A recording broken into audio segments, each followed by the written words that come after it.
Hello students, आज हमारा topic है ऑल शॉर्टकट कीज़, जो कि मैं आपको बताने जा रहा हूँ F1 टू F12, जिसे हम कहेंगे ऑल शॉर्टकट कीज़ इन फंक्शन के अंदर F11 टू F12 के सारे कमांड हम आपको बताने जा रहे हैं। तो स्टूडेंट्स, उसके लिए आपको मैं बताना चाहूँगा, देखिए हमारे ये ऑन स्क्रीन है। अगर मैं सबसे पहले यहाँ पे MS वर्ड ओपन कर लेता हूँ, उसके बाद मैं अगर यहाँ पे F1 पे प्रेस करता हूँ, F1 से क्या होता है स्टूडेंट्स, ये हमारा हेल्प आता है। आप देख सकते हैं ये हेल्प आ रहा है, MS वर्ड 2016 हेल्प। अगर मैं मुझे हेल्प बोल्ड के बारे में चाहिए, तो जैसे मैंने बोल्ड लिखा, एंटर किया, तो आप देख सकते हो ये बोल्ड से रिलेटेड उसका मैटर आ रहा है कि बोल्ड फंक्शन क्या होता है। ठीक उसी तरीके से मैं आपको और भी कुछ F1 का कमांड बताने जा रहा हूँ। सपोज मैं एक्सेल ओपन किया, मैंने एक्सेल ओपन करने के बाद अगर मैं यहाँ पे F1 प्रेस करता हूँ, F1, तो देखिए ये F1 आ गया। आपको स्टूडेंट्स पता है, आप एक्सेल कमांड सीखते हो, आपको कुछ नए जैसे कि कोई फंक्शन हो उसके बारे में जानकारी चाहिए। जैसे मैं यहाँ पे एक सम लिख दिया, सम फंक्शन, तो सम लिख के एंटर करेंगे तो देखिए ये सम के बारे में उसकी जानकारी दे रहा है कि सम को यूज कैसे करते हैं। आप देख सकते हो, यहाँ पे इस कंटेंट को पढ़ लीजिए। The sum function adds value, you can add individual value, cell reference और range of a mix of the three.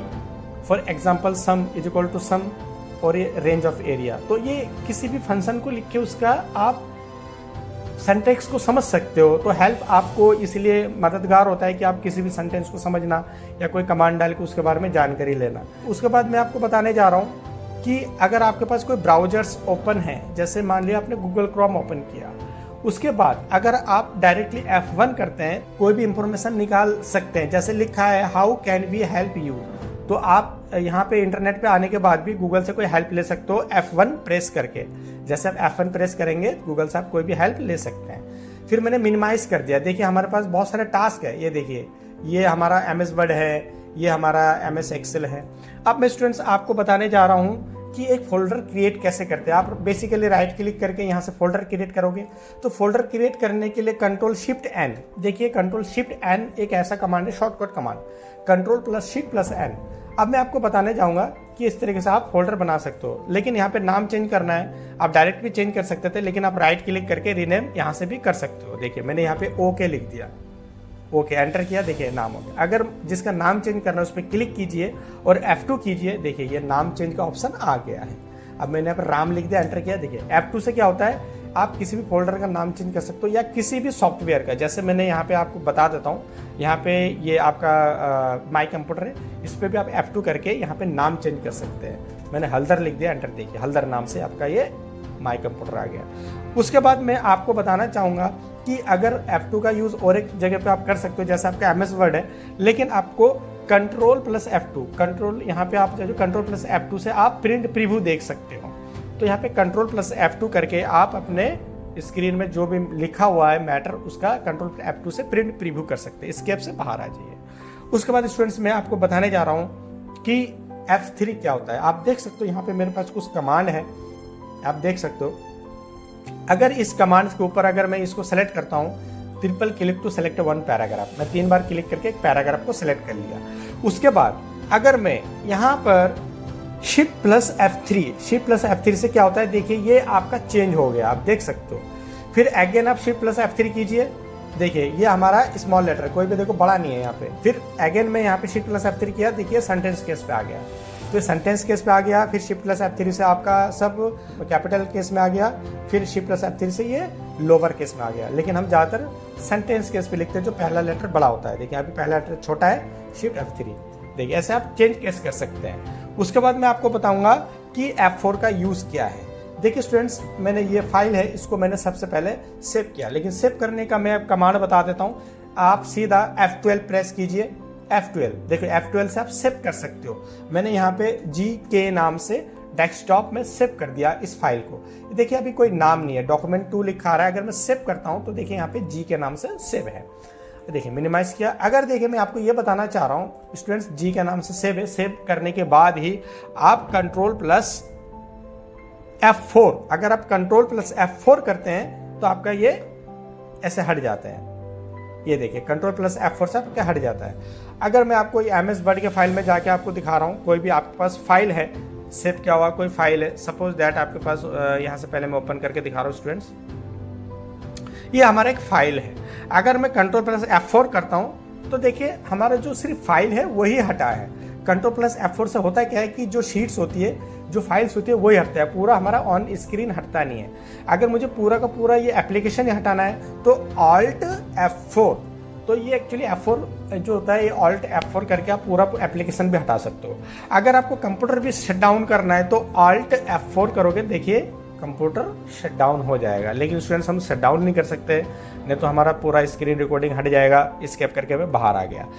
Alt F4 से आपको बताया एप्लीकेशन भी क्लोज हो जाता है, और Alt F4 से आपका शट डाउन भी हो जाता है। प्लस कंट्रोल F4 से जो आपका जो डॉक्यूमेंट्स है वो क्लोज हो जाएगा, आपके पास जितने शीट्स है वो भी क्लोज हो जाएगा।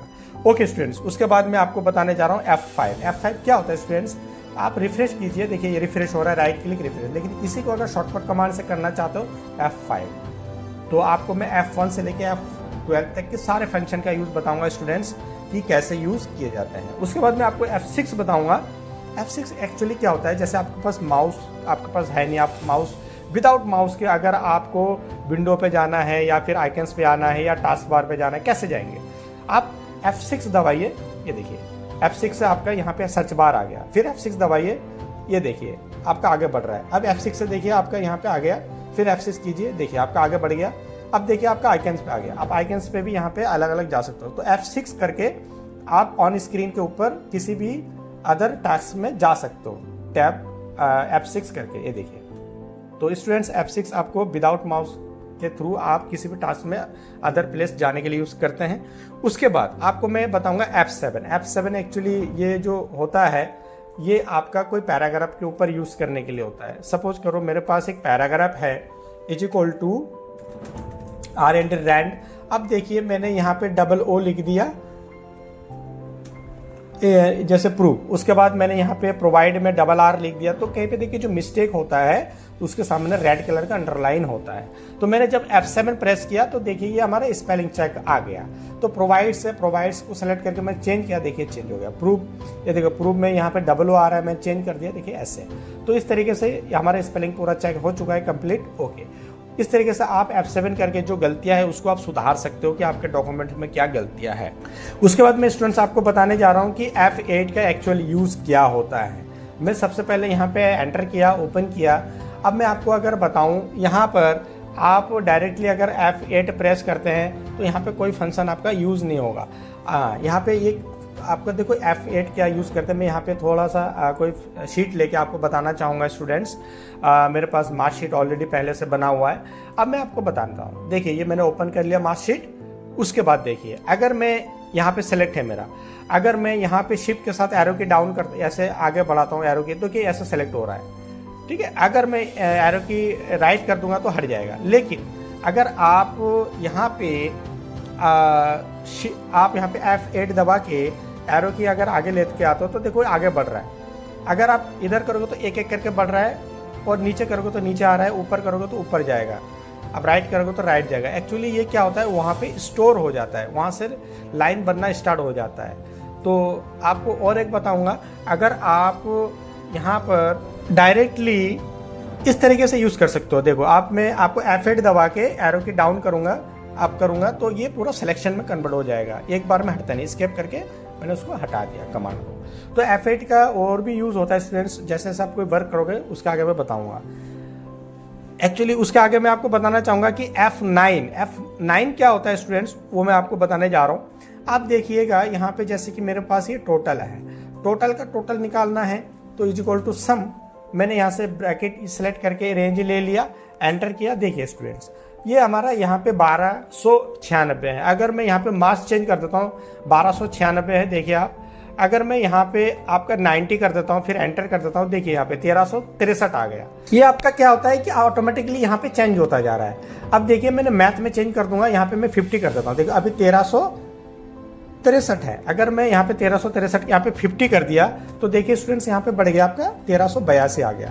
तो मैं चाहता हूँ कि जब चेंज हो तो ऑटोमेटिक चेंज ना हो, तो उसके लिए देखिए एक फंक्शन होता है। जब मैं यहाँ पे क्लिक करता हूँ, देखिए यहाँ पे मोर कमांड्स। मोर कमांड्स पे जाने के बाद आपको कहाँ जाना है, फॉर्मूला। फॉर्मूला में देखिए ऑटोमेटिकली कैलकुलेशन का ऑप्शन ऑन है, आपको मैनुअल करना है। मैनुअल करने के बाद ओके करना है। उसके बाद देखिए जैसे कि मैं यहाँ पे कुछ भी चेंजेस करता हूँ, अब चेंज नहीं होगा। अगर मैं यहाँ पे 50 कर देता हूँ एंटर, कोई चेंज हुआ स्टूडेंट्स? नहीं हुआ। अगर मैं यहाँ पे 30 की जगह पे मैंने 80 कर दिया एंटर, स्टूडेंट्स कोई चेंज हुआ? नहीं हुआ। लेकिन अगर मैं इस जगह पे अगर मैं F9 कर देता हूँ तो रिफ्रेश होगा और ऑटोमेटिकली चेंज हो जाएगा। देख सकते हैं आप, ये देखिए अब यहाँ पे 1383 है। अगर मैं यहाँ पे 80 लिख दूंगा तो क्या चेंज हुआ है? नहीं। अगर मैं यहाँ पे F9 प्रेस करूंगा तो देखो 1413 हो गया है। तो मैनुअली चेंज हो रहा है F9 प्रेस करने के बाद। तो ये ऑटोमेटिक, जैसे मैंने उसको हटा रखा है तो F9 से आपका ऑटोमेटिकली चेंज होता है। ओके, उसके बाद मैं बताऊंगा F10 क्या होता है। स्टूडेंट्स F10 जो होता है वो क्या होता है, जैसे राम है तो देखिए आप राइट क्लिक, राम नाम के फोल्डर है, मैंने राइट क्लिक करके जो भी कमांड आ रहा है देखिए, ये देखिए अगर मैं यहाँ से कट करूँगा या कहीं और डुप्लीकेट बनाऊंगा, डेस्कटॉप बनाऊंगा या फिर कॉपी करूँगा, डिलीट करूँगा, रीनेम करूँगा, प्रॉपर्टी पे जाऊँगा, तो ये सब फंक्शन जो राइट क्लिक का होता है वो कैसे आता है वो मैं आपको बता रहा हूँ। शिफ्ट प्लस F10, अगर मैं इस पर क्लिक करके शिफ्ट प्लस F10 करूँगा तो राइट क्लिक आ जाएगा। देखिए वही राइट क्लिक। अगर मैं इसका राइट क्लिक पे जाऊँगा तो राइट क्लिक पे ऐसा आ रहा है। अगर मैं इस पर क्लिक करके शिफ्ट प्लस F10 दबाऊंगा तो ये राइट क्लिक आ जाएगा। मतलब राइट क्लिक का शॉर्टकट कमांड क्या होता है वो आपको बताएंगे, वही शिफ्ट प्लस F10। अगर मैं इसके राइट क्लिक पे जाना चाहूँगा, राइट क्लिक देखिए आ गया, तो मैंने जब पहले क्लिक किया फिर शिफ्ट प्लस F10 किया, देखिए राइट क्लिक आ गया। किसी फोल्डर का जाना है, ये रिसाइकिल बिन का राइट क्लिक देखिए ये आया, तो इस पर क्लिक किया शिफ्ट प्लस F10। तो किसी भी फंक्शन का राइट क्लिक करना shift plus F10। Okay student, उसके बाद मैं आपको बताऊंगा F11। F11 क्या होता है स्टूडेंट्स? देखिए F11 जैसे आप कोई पहले आपने गूगल क्रोम ओपन किया, फिर आप कोई चैनल देख रहे हो, कुछ भी फंक्शन है आपके पास, आपको फुल स्क्रीन करना है, उसके लिए यूज़ किया था। जैसे फॉर एग्जांपल मैंने यूट्यूब लिया, अब यूट्यूब में देखिए मैंने कुछ यहाँ पे फंक्शन में यहाँ से चला रहा हूँ। अब जैसे ये हमारा चैनल है, हमने इसे ऐसे चला रहा हूँ, देखो ये कुछ ओपन हो रहा है, थोड़ा समय ले रहा है। अब मुझे इसे फुल स्क्रीन करना है, तो फुल स्क्रीन करने के लिए हमें क्या करना पड़ेगा? फुल स्क्रीन करने के लिए हमें क्या करना पड़ेगा? देखिए मैं आपको बता रहा हूं, फुल स्क्रीन करने के लिए हमें डायरेक्टली F11 प्रेस करना है। देखिए फुल स्क्रीन आ गया। अब देखिए यहाँ पे लिख का भी आ रहा है, अगर मैं एग्जिट करना है तो फिर भी F11 करिए। ये आपका गूगल क्रोम ब्राउजर्स पे ही यूज किए जाते हैं F11 फुल स्क्रीन करने के लिए। ओके स्टूडेंट्स, इसे आप नोट डाउन कर लीजिए जितने कमांड बताया, फिर एस्केप कीजिए, बाहर आ जाएगा। एस्केप से आपका ये बाहर आ जाता है। F11 करो दोबारा, देखिए F11 से दोबारा आपका फुल स्क्रीन आ जाएगा ऐसे। अब देखिए एग्जिट लिखा रहा है, फिर F11 दबाइए, आपका इस तरीके से आ जाएगा। फिर आप मिनिमाइज कर दीजिए। और स्टूडेंट्स मैंने आपको बताया था कि ये फाइल सेव कैसे करते हैं। देखिए ये बुलेट्स मैंने बताया था पिछले कमांड में। अब इसको सेव कैसे करते? डॉक्यूमेंट 3 अभी कोई सेव नहीं है, तो F12 से आपका फाइल सेव हो जाएगा। देखिए डेस्कटॉप में कर दिया सेव। देखिए मैंने पंकज नाम से सेव कर दिया, देखिए ये टाइटल बार में पंकज आ रहा है। अब मैंने क्लोज कर दिया, देखिए पंकज नाम से आ रहा है, डबल क्लिक कर दिया, पंकज नाम से सेव हो गया। मतलब F12 से आपका सेव होता है। तो स्टूडेंट्स मैंने आपको ऑल फंक्शन की बताया F1 to F12, जो कि आपके किसी भी प्रकार के जॉब वर्क के लिए हेल्पफुल है। चाहे आप डेटा एंट्री, चाहे आप डिज़ाइनिंग वर्क करो, या फिर किसी भी आप डेटा एनालिसिस करो या अकाउंटिंग के जॉब करो, उसमें भी आपका हेल्पफुल होगा। तो स्टूडेंट्स ये आपके जॉब के लिए बहुत ही इंपॉर्टेंट है। आप इसे एक बार प्रैक्टिस करके देखिए, और हम आपके सामने आने वाले टाइम में नए नए वीडियोज़ लेके आएंगे। अगर नए नए वीडियोज़ आपको देखने हैं तो हमारे चैनल को सब्सक्राइब कीजिए, ताकि हम नए नए नोटिफिकेशन आपके पास भेज सकें। और हमारे वीडियो को सब्सक्राइब कीजिए, लाइक कीजिए, शेयर कीजिए। Thank you for watching.